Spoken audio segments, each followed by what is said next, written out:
In 1998, a small private island sat quietly in the Caribbean Sea. Surrounded by turquoise water and white sand, it was known as Little St. James. That year, the island was purchased by a wealthy financier named Jeffrey Epstein. At first, the island changed slowly.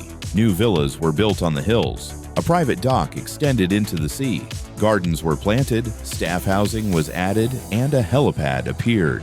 From a distance, the island looked like a billionaire's personal paradise. Beautiful, remote, and completely private. Boats and helicopters came and went. Staff worked quietly. The island remained closed to the public, watched carefully, isolated by water and silence. For years, very little was known about what happened there. Then, years later, former visitors and victims began to speak.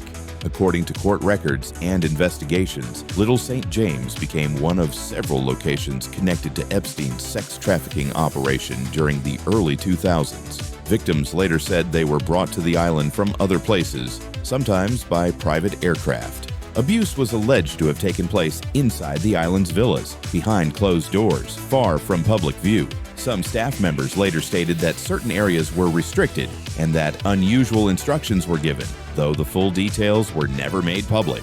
In 2016, Epstein purchased a nearby island called Great St. James, making the area even more secluded.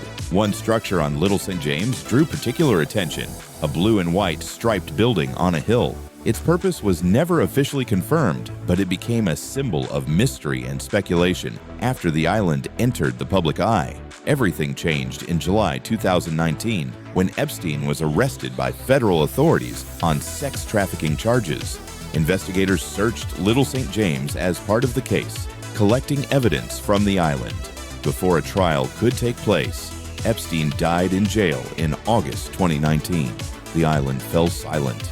No more boats, no helicopters, only empty buildings, quiet docks, and the sound of waves. After his death, the U.S. Virgin Islands government filed a lawsuit against Epstein's estate, claiming the islands were used to support criminal activity. In 2022, a settlement was reached that required the estate to pay a large sum to support victims and local programs. In 2023, both Little St. James and Great St. James were sold to a new owner.